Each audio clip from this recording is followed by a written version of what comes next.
Zethkar stood before the High Council of the Vorthak Confederation, his four eyes focused on the floating hologram that showed a small blue planet spinning slowly in space. Earth, the home of the humans. This species has only recently discovered faster-than-light travel, Elder Vaskth said, his voice echoing in the crystal chamber. Yet they have already engaged in armed conflict with the Sekthari Empire. Zethkar tilted his head, studying the data streams flowing beside the planet image. The humans had been in space for less than 50 cycles, barely enough time to establish a handful of colonies. Most species took at least 200 cycles before they encountered their first galactic conflict. The Sekthari are known for their brutality, Zethkar replied. Surely the humans will surrender quickly when faced with such overwhelming force. That is what we need to determine. Elder Morshan spoke from across the circular chamber. We have received reports that suggest the humans respond to warfare in ways that our models cannot predict. Your task is to observe their military behavior and report back. Zethkar had spent most of his life studying alien species. He understood how civilizations worked, how they grew, and how they died. War was always the same across the galaxy. The stronger side won. The weaker side surrendered or was destroyed. It was simple mathematics. Where should I begin my observations? He asked. The human colony world of Kepler 442b, Elder Vasketh replied. Our intelligence suggests the Sekthari will attack there within 10 solar days. The colony has approximately 50,000 inhabitants and minimal military defenses. It should be over quickly. The hologram changed to show a green and brown world with 2 small moons. Zethkar could see the single human settlement sprawling across a river valley, with agricultural areas spreading out like fingers into the surrounding hills. It looked peaceful, almost innocent. I will need a cloaked observation vessel, Zethkar said. Already prepared, Elder Morshan gestured, and another hologram appeared showing a sleek ship designed to remain invisible to most detection systems. You will monitor from a safe distance. Do not interfere with the conflict under any circumstances. Of course, Zethkar nodded. The Vorthak had strict rules about non-interference. They had learned long ago that getting involved in primitive wars only led to complications. 3 days later, Zethkar arrived in the Kepler 442 system. His ship took position behind one of the outer moons. Sensors extended toward the colony world. Almost immediately, his equipment began picking up human communications. The colonists knew the Sekthari were coming. Zethkar listened to their radio transmissions with growing confusion. Instead of preparing to evacuate or discussing surrender terms, the humans were talking about defensive positions and weapon distributions. They were actually planning to fight. He focused his sensors on the colony's military commander, a human male named Colonel Tae-min. The man was standing in what appeared to be a command center, surrounded by other humans looking at tactical displays. The civilians need more time to evacuate, a female voice was saying. Zethkar identified her as Commander Sora, apparently in charge of the small orbital defense fleet. My ships can buy us maybe 6 hours against the Sekthari advance force. 6 hours isn't enough, another voice replied. This was Dr. He-jin, the colony's chief medical officer. We have wounded who cannot be moved quickly. Some of our people won't leave without their families. Colonel Tae-min studied the tactical display showing the approaching Sekthari fleet. 27 heavy warships against 3 human patrol boats and a handful of ground-based weapons. The mathematics were absurd. Then we hold for as long as we can, Tae-min said simply. Zethkar checked his translation matrix, certain he had misunderstood. But no, the human commander had just agreed to fight a battle he could not possibly win, simply to buy time for others to escape. This was not logical behavior. Over the next several days, Zethkar watched the humans prepare for the coming battle with growing bewilderment. They should have been panicking. They should have been fleeing. Instead, they worked with calm efficiency to turn their peaceful colony into a fortress. He observed farmers learning to operate weapons, teachers helping to dig defensive trenches, children being taught evacuation routes while their parents prepared to stay behind and fight. Most disturbing of all, many humans were volunteering to remain in the most dangerous positions.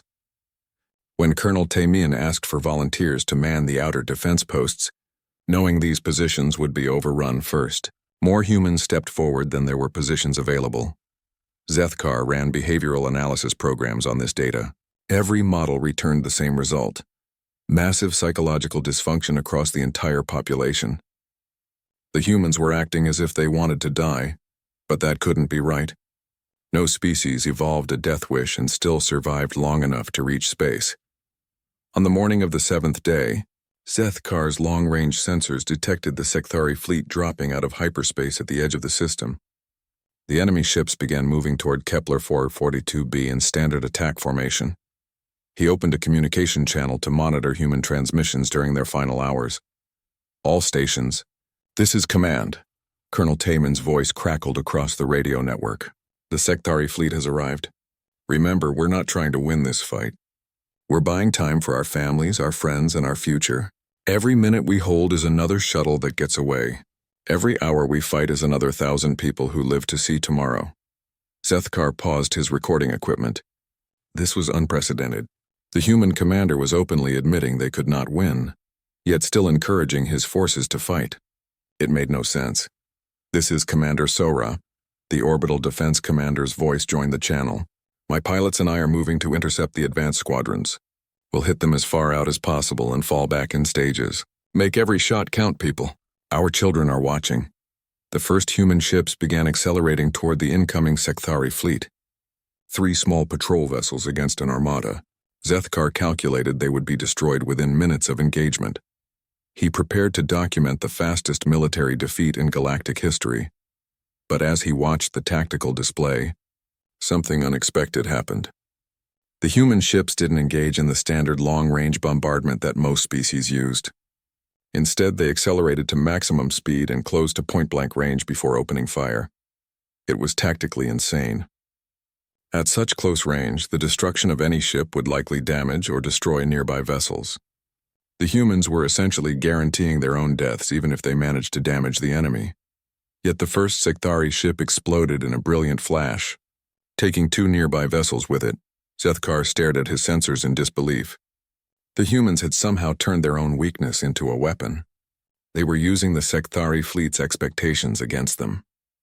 As the space battle continued, Zethkar began to understand something that chilled him to his core. The humans weren't fighting despite the fact that they were going to lose. They were fighting because they were going to lose, and that changed everything. The space battle lasted exactly 14 minutes. Commander Sora's 3 patrol ships managed to destroy 7 Sekthari vessels before being overwhelmed. Zethkar watched in fascination as the final human ship, badly damaged and leaking atmosphere, deliberately rammed into the enemy flagship. The explosion lit up the darkness of space like a small star. Any other species would have considered this the end of resistance. The orbital defenses were gone. The way was clear for the Sekthari to land their troops and claim the colony. But the humans weren't any other species. As the Sekthari landing craft descended toward the planet's surface, Zethkar focused his sensors on the colony. Instead of the panic and surrender he expected, he observed something that defied all his training in xenobiology. The humans were cheering. Command, this is Observation Post 7, a voice crackled over the radio. That last ramming attack took out their command ship. The landing force looks confused.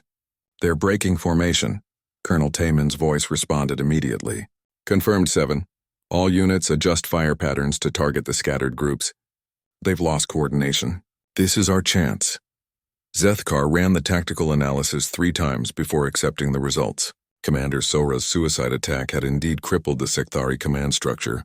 What should have been an organized planetary assault had become a chaotic mess of individual units landing wherever they could find open ground. The humans had somehow turned a total defeat into a tactical advantage. Captain Ji-hoon was leading a group of the remaining human fighters to the main landing zone. Zethkar watched as his small force of 30 soldiers took position in the hills overlooking the valley, where most of the Sekthari troops were landing. Remember, Ji-hoon spoke into his communicator, we're not trying to stop them all. We just need to slow them down. Every transport we destroy is 200 fewer enemies our friends have to face later. The Sekthari had landed nearly 5,000 troops. Ji-hoon's force was outnumbered more than 100 to 1, yet instead of retreating to defensible positions, they were preparing to attack. Zethkar activated his behavioral analysis programs again. The readings were even more disturbing than before. These humans showed no signs of fear. Their stress indicators suggested excitement rather than terror. They were actually looking forward to this hopeless battle. The attack began at dawn. Jihoon's soldiers used weapons that Zethkar recognized as modified mining equipment. Explosive charges designed for breaking rocks had been converted into anti-personnel mines. Industrial lasers meant for cutting metal were now targeting enemy soldiers. But it wasn't the weapons that confused Zethkar. It was the way the humans used them. Sergeant Dayun had positioned herself at a narrow pass between two hills. Her job was to hold that position for as long as possible, while civilian transports evacuated through the valley behind her. She had 12 soldiers and enough ammunition for maybe an hour of fighting. She held for 18 hours. Zethkar watched in amazement as Dayun's force used tactics he had never seen before. When ammunition ran low, they retrieved weapons from fallen enemies. When their positions were overrun, they fell back to secondary positions they had prepared in advance. When those positions fell, they fell back again. Most incredibly, when Private Wu Jin was cut off from the main group, surrounded by enemy soldiers with no hope of escape, he didn't surrender. Instead, he detonated a mining charge that collapsed the entire hillside, burying himself and 40 Sekthari troops under tons of rock. Position 7 is down, Dayun reported calmly. Wu Jin took a lot of them with him. The pass is blocked. They'll have to go around. There was no sadness in her voice, no anger, just a simple statement of tactical reality. A human had just died to buy a few more hours, and his comrades were treating it as a successful mission. Zethkar began to understand why his behavioral analysis programs were failing. They were designed to analyze species that fought to survive, but humans seemed to be fighting for something else entirely. As the battle continued, he noticed other impossible things. When Lieutenant Byung-ho's unit ran out of ammunition, instead of surrendering, they began using hand tools and farming equipment as weapons. When Medic Yoonji found wounded Sekthari soldiers, she treated them alongside human casualties, even though it meant using medical supplies her own people desperately needed. Engineer Young-soo stayed at his post maintaining the colony's power grid, even when enemy forces surrounded the power station. He transmitted technical data to the evacuation ships until the moment Sekthari soldiers broke down his door. His final transmission was a complete readout of the planet's mineral resources and agricultural potential. Why would he do that? Zethkar muttered to himself. Young-soo was about to be captured or killed. Why waste his last moment sending geological surveys? Then he realized the answer. The information would help other human colonies prepare for similar attacks. Young-soo was still fighting, even in defeat. By the third day, the organized human resistance had collapsed. The Sekthari controlled the main settlement and had captured or killed most of the military defenders. Colonel Taemin was dead, killed while leading a counterattack to buy time for the last evacuation ships, but the fighting hadn't stopped. Zethkar monitored radio transmissions from scattered human survivors hiding in the hills around the colony. They were still coordinating attacks. Small groups of 2 or 3 people were ambushing Sekthari patrols, destroying supplies and sabotaging equipment. Dr. Hye Jin was among them. The medical officer had refused evacuation and was now leading a group of wounded soldiers and civilian volunteers in guerrilla attacks against the occupying forces. This is Recovery Team 3, her voice came over the encrypted channel. We hit another supply convoy this morning. No casualties on our side. The enemy is starting to post guards on their medical supplies. Acknowledged 3, came the reply from another team. This is Team 7. We've been monitoring their communications. They're requesting reinforcements. Apparently we're causing more trouble than they expected. Zethkar checked his tactical displays. The humans had lost. The colony was occupied. Their military was destroyed. By every measure used across the galaxy, this war was over. So why were the Sekthari still taking casualties? He expanded his sensor range to monitor the larger situation and discovered something that made his blood run cold. The human resistance on Kepler 442b was causing problems far beyond the single planet. The Sekthari had been forced to commit additional troops to hold their conquest.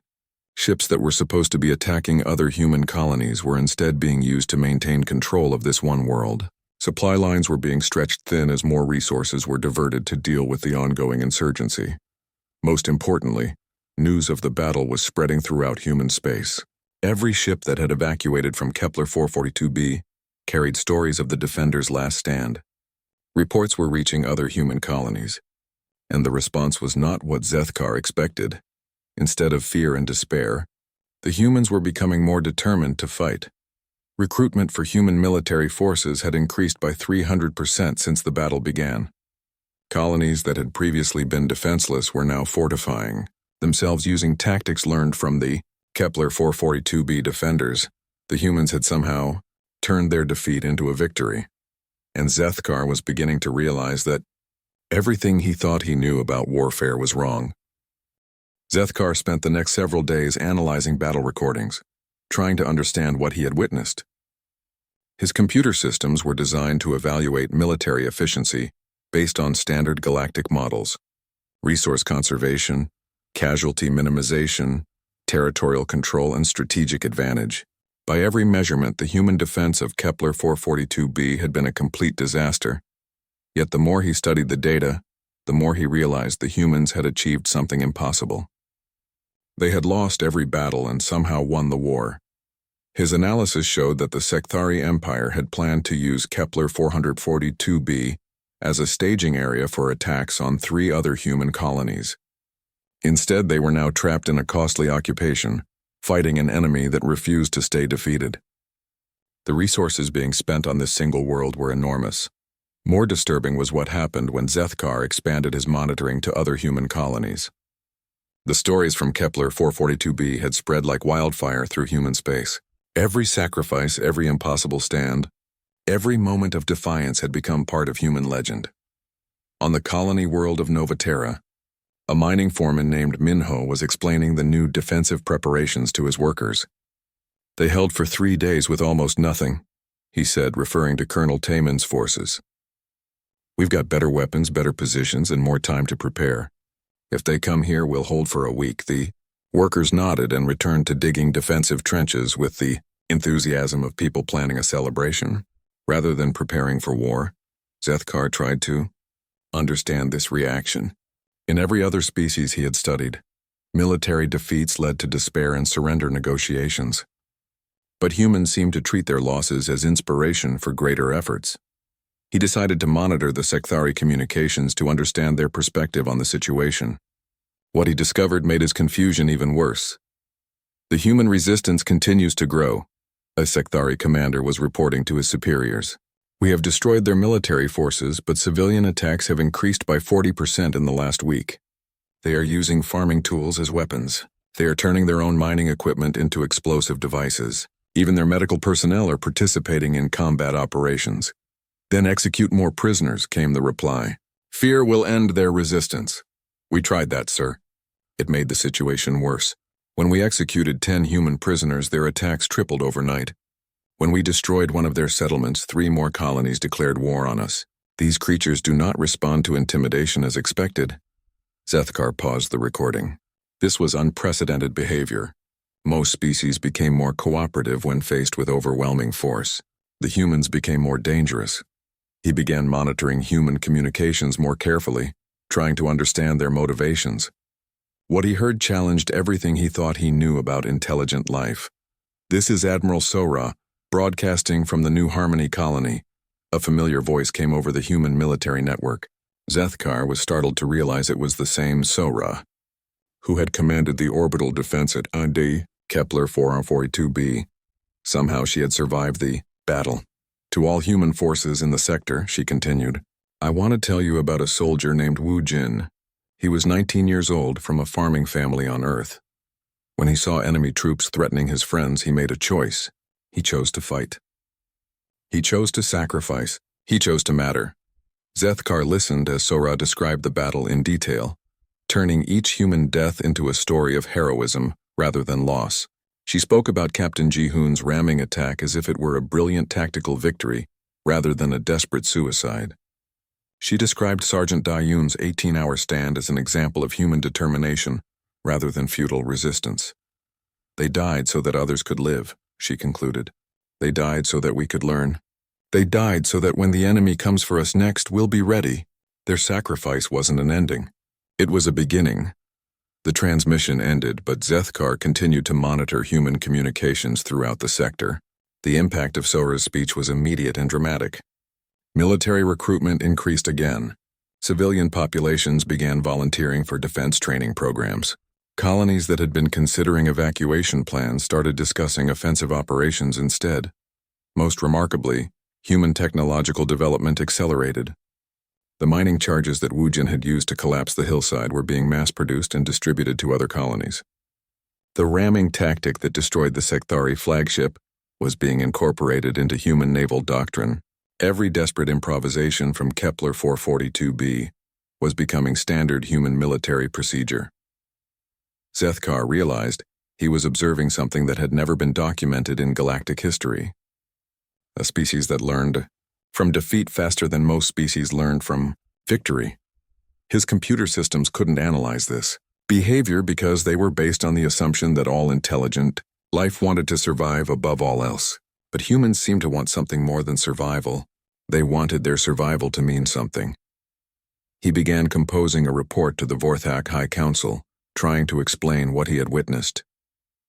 But every time he wrote a description of human behavior, it sounded like madness. The humans sacrifice themselves to achieve tactical objectives that provide no strategic benefit to their own survival.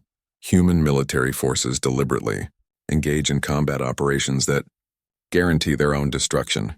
Human civilians voluntarily place themselves in danger to assist military operations. He deleted the report and started again. Maybe he could focus on the mathematical aspects, the casualty ratios, resource expenditures, territorial control, concrete data that the council could understand. But the mathematics were even more confusing. The humans had lost every major engagement, yet the Sekthari Empire was requesting reinforcements and supply increases. Human colonies were becoming stronger after being attacked rather than weaker. Enemy morale was declining despite their tactical victories. None of it made sense according to standard military theory. Zethkar decided to monitor one more battle before writing his report. Perhaps if he observed human behavior over a longer period, he could identify patterns that would help him understand their tactics. 3 days later, his opportunity came. Long-range sensors detected a Sekthari fleet approaching the human agricultural world of Greenfield. The planet had a population of about 30,000, mostly farmers and food processing workers. Their military consisted of a single patrol ship and a handful of ground-based defensive weapons. The approaching Sekthari force included 12 heavy cruisers and over 3,000 assault troops. It should have been a simple occupation operation, over within hours of the first landing. But Zethkar had learned not to underestimate human unpredictability. As he watched the Sekthari fleet approach, he monitored human communications from Greenfield. Instead of panic, he heard calm preparation. Instead of evacuation orders, he heard defense coordination. Instead of surrender negotiations, he heard something that made his skin crawl with an emotion his species didn't have a word for. "Attention all units," came the voice of the colony commander, a woman named Commander Chang Min. "This is what we trained for. This is what Tae Min and his people died to teach us. We know their tactics now. We know their weaknesses. And we know something they don't." "What's that, Commander?" asked one of the subordinates. Chang Min's voice carried across the radio with absolute certainty. "We know that 30,000 humans who refuse to quit are more dangerous than 3,000 aliens who are only fighting for conquest. Let's show them what we learned from our friends at Kepler 442b. Zethkar felt something he had never experienced before watching an alien species prepare for war. He felt afraid, not for the humans, for their enemies. The attack on Greenfield began exactly as Zethkar expected. The Sekthari fleet emerged from hyperspace in standard formation, their heavy cruisers taking positions around the planet while assault transports prepared to deploy ground forces. It was a textbook invasion, following the same pattern that had worked successfully on hundreds of worlds across the galaxy. But Commander Chang Min and her defenders had studied the Kepler 442b recordings with the intensity of students, preparing for the most important test of their lives. "Wait for it." Chang Min's voice came calmly over the radio as the first Sekthari landing craft entered the atmosphere. "Let them think we're following the old playbook. Let them believe they know what we're going to do." Zethkar focused his sensors on the human defensive positions and was immediately confused. Instead of the concentrated strong points he expected, The human forces appeared to be scattered across the entire continent. Small groups of fighters were hidden in locations that seemed to serve no tactical purpose. Abandoned farm buildings, mining equipment depots, food processing plants. It looked like complete chaos. The Secthari landed their forces in the same valley where the main human settlement was located, just as they had at Kepler 442b. Their assault troops began advancing in organized formations toward what appeared to be the primary human defensive line. But this time, the humans didn't wait for the enemy to come to them. All units. "This is Thunder 1, came a new voice over the radio. Zethkar identified the speaker as Major Hana, apparently leading a mobile strike force. "Execute pattern Wu Jin." Zethkar didn't understand the reference until he saw what happened next. The scattered human forces began moving simultaneously, not toward defensible positions but directly toward the Secthari landing zones. They were attacking the enemy while the aliens were still unloading their equipment, but these weren't suicide attacks like the desperate ramming runs at Kepler 442b. These were coordinated strikes using tactics that the humans had developed specifically for fighting the Secthari. Major Hana's force hit the first landing zone with modified agricultural equipment that Zethkar didn't recognize. Crop-dusting aircraft had been converted into bombers, their chemical dispensers now carrying explosive charges. Farming vehicles had been armored and armed with industrial tools that could cut through Secthari body armor. Most incredibly, the humans were using the planet's own agricultural infrastructure as a weapon. Irrigation systems had been modified to flood specific areas at predetermined times. Grain silos had been converted into observation posts and weapons platforms. Even the livestock had been moved to specific locations to create obstacles and confusion for the enemy advance. "This is impossible," Zethkar muttered as he watched the tactical display. "They've turned their entire civilization into a military asset." The Secthari commanders were clearly having similar thoughts. Their organized advance quickly turned into a chaotic struggle as they encountered resistance from directions they hadn't anticipated. Instead of fighting a few thousand human soldiers, they were fighting the planet itself.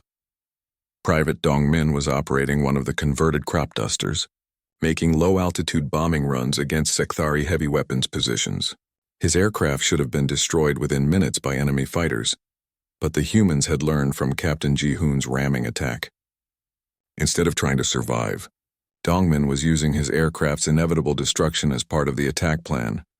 "Target acquired," Dongmin reported calmly as he dove his burning aircraft toward a Secthari command post. "Tell my family I remembered the lesson from Kepler 442b. Every death has to count for something." The explosion took out the enemy's primary, communications center and 3 heavy weapons positions. But unlike the desperate suicide attacks from the previous battle, this destruction was part of a larger coordinated strategy.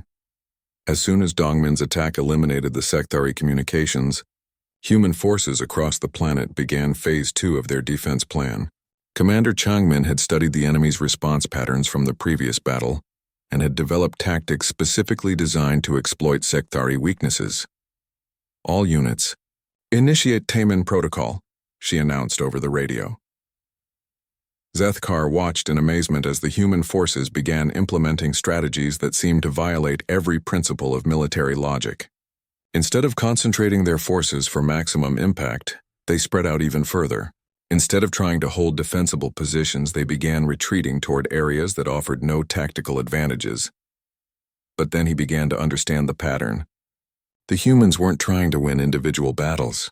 They were trying to control the flow of the entire war. Sergeant Kyung-soo was leading a group of civilian volunteers in what appeared to be a disorganized retreat toward the eastern mountains. The Secthari commanders, sensing easy victory, diverted significant forces to pursue and capture what they believed was a fleeing population center. But the retreat was actually leading the enemy into a carefully prepared trap. The eastern mountains contained mining operations that the humans had spent weeks converting into a massive explosive device. When the Secthari forces entered the valley, Engineer Young-ho triggered charges that brought down the entire mountainside. Unlike Private Woo Jin's desperate improvisation at Kepler 442b, this avalanche had been planned, calculated, and executed with precision. The humans had learned to weaponize their own planet's geology. "Mountain trap successful," Young-ho reported. "Estimate 800 enemy casualties. All human personnel evacuated safely through the northern tunnels. Zethkar stared at his sensors in disbelief. The humans had just eliminated nearly a quarter of the sectary ground forces, without losing a single defender. They had turned the lessons learned from their previous defeat into a tactical victory that should have been impossible. But the most disturbing part was still to come. As the battle continued, Zethkar began monitoring sectary communications and discovered something that chilled him to his core. The enemy commanders weren't just losing the battle. They were becoming afraid. Request immediate reinforcements, the sectary ground commander was transmitting to his fleet. The humans are not responding as predicted. They appear to have developed new tactical doctrines based on previous engagements. Our casualties are at 30% and climbing. Denied, came the reply from the fleet commander. You have overwhelming numerical and technological superiority. Complete the mission. Sir, you don't understand. These humans are not the same species we fought at Kepler 442b. They have learned from that engagement. They have adapted their tactics. They are fighting with knowledge of our methods and capabilities. Zethkar realized what the sectary commander was trying to explain. The humans weren't just learning from their own experiences. They were learning from their enemies' experiences as well. Every battle, every engagement, every encounter was being studied and analyzed to develop better tactics for the next fight. Most species took generations to adapt their military doctrines. The humans were adapting within weeks. As the battle entered its second day, Commander Changmin demonstrated the most terrifying aspect of human military evolution. She wasn't just implementing the lessons learned from Kepler 442b. She was teaching new lessons for future battles. All units, this is command, she announced. We're going to try something new. Something that future colonies can use when they face these same enemies. It's called the Sora Gambit. Zethkar watched as Changmin began implementing a strategy that was even more audacious than the previous desperate tactics. Instead of fighting a defensive battle, she was going on the offensive. Human forces that had been scattered across the planet began converging on the sectary landing zones, not to defend their homes but to capture enemy equipment and ships. Remember, Changmin continued, we're not just fighting for Greenfield. We're fighting for every human colony that will face this same threat.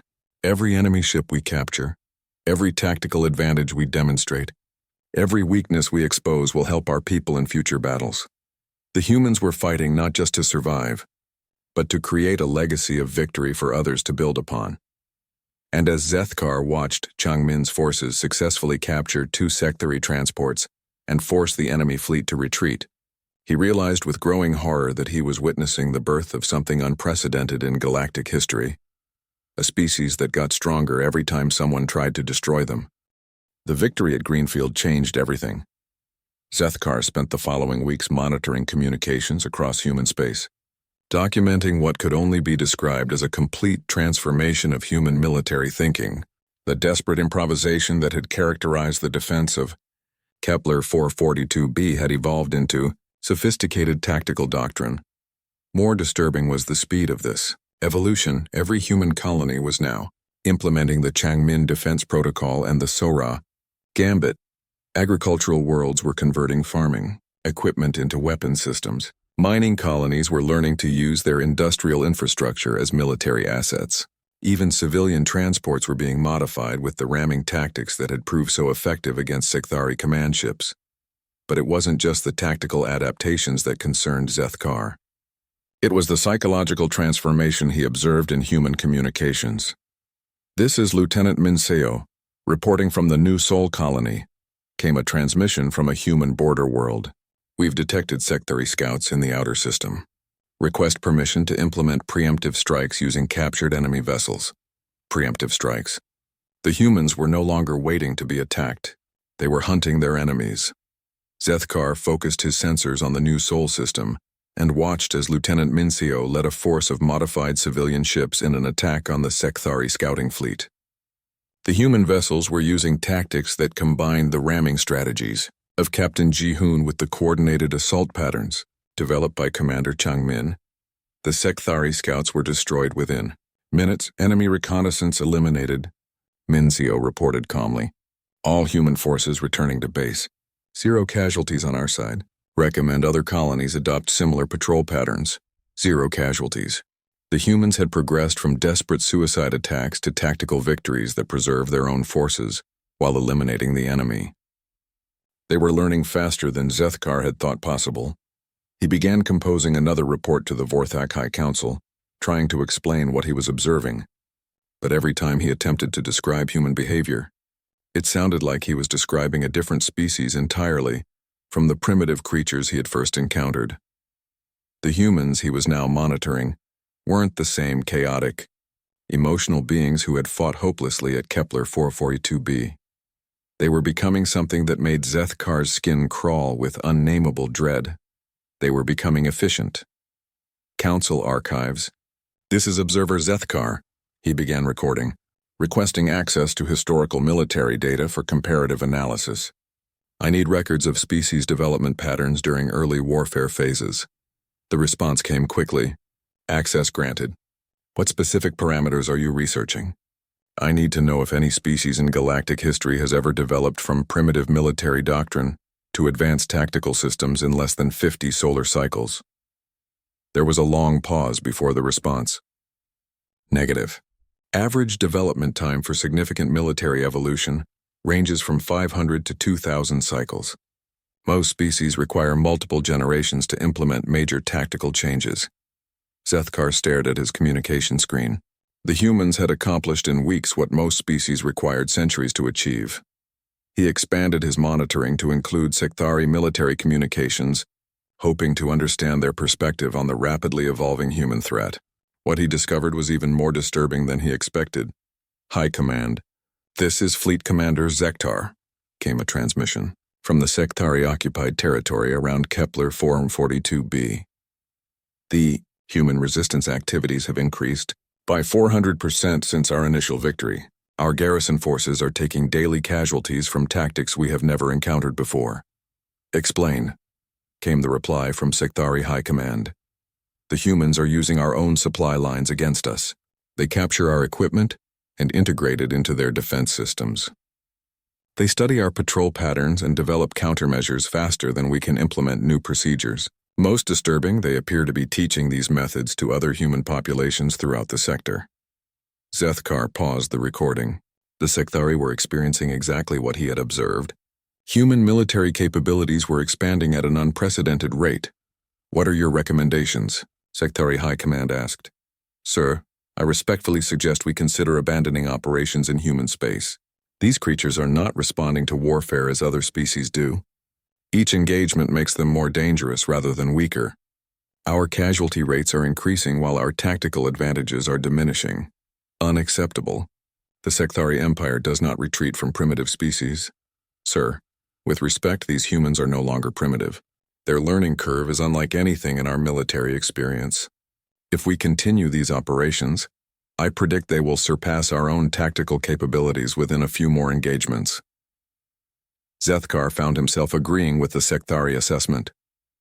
The humans were indeed learning at a rate that defied all known patterns of species development. He decided to monitor one more battle to confirm his growing suspicions about human military evolution. Long-range sensors detected a major Sekthari offensive preparing to attack the human industrial world of Iron Gate. This time, the enemy was committing over 50 ships and 10,000 ground troops.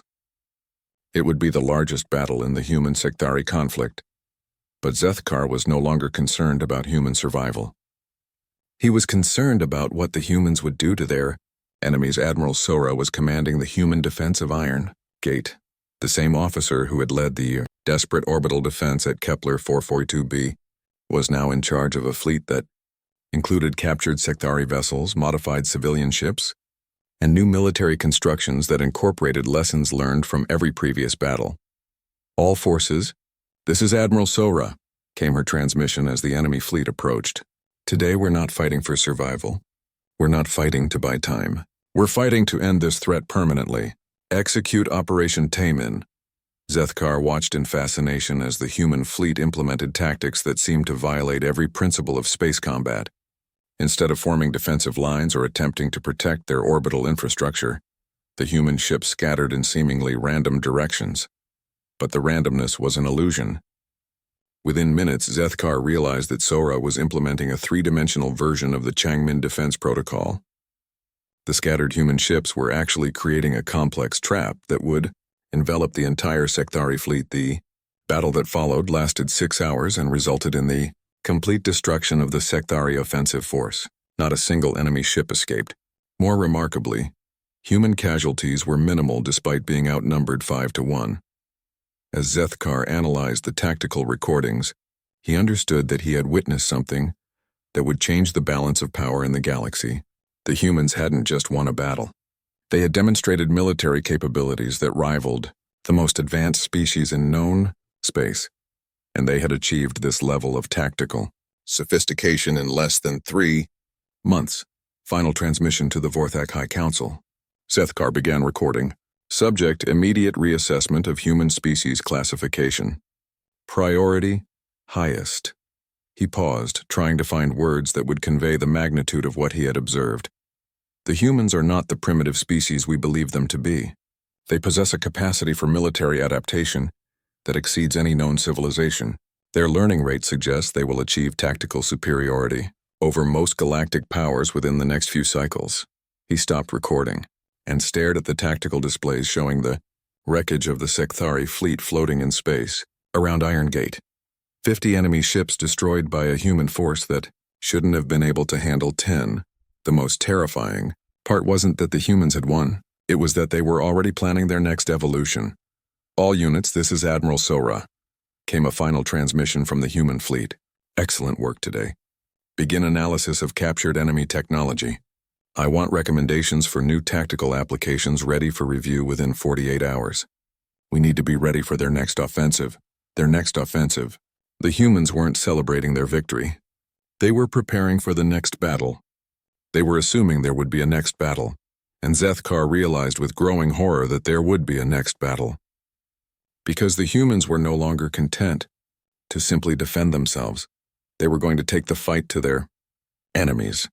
The species he had been sent to observe as a primitive curiosity had become something that would reshape the galaxy, and he was the only one who understood what was coming.